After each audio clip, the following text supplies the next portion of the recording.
তো আজকে আমরা তেলের মধ্যে ছাইরা দেখেন কিভাবে ফুচকা বাজাই। তো আপনারা যদি এভাবে ফুচকাগুলো ভেজে খান তাহলে অনেকটাই টেস্ট পাবেন। তো আমরা কিন্তু আজকে নতুন চোকার পানি বানাবো, দেখেন কিভাবে বানাই। তো আমাদের ভাবি কিন্তু বানাইতেছে। তো আপনারা যদি এভাবে বানাইতে চান তো পারবেন। তো এই চোকার পানিগুলো অনেক টেস্ট। আপনারা যদি এভাবে হয়তো তেঁতুল দিয়া বা লেবু দিয়া এভাবে যদি বানান, তার ভিতরে দেখেন এই আলু আর বুট এই দুইটা দিয়ে কিন্তু ছেনা করব। তো ছেনা করা সেই চোকার পানিতে ছেনা করব। তো এইভাবে যদি আপনারা চোকার পানি ছেনা করে যদি খান অনেক টেস্ট হবে।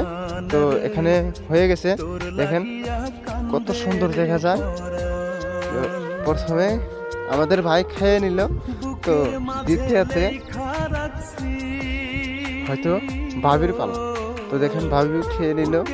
তো আপনারা যদি এভাবে খেতে চান অনেক টেস্ট পাবেন। চ্যানেলের জন্য আপনারা নতুন হন তাহলে সাবস্ক্রাইব করে রাখবেন আর লাইক দিতে কিন্তু ভুলবেন না।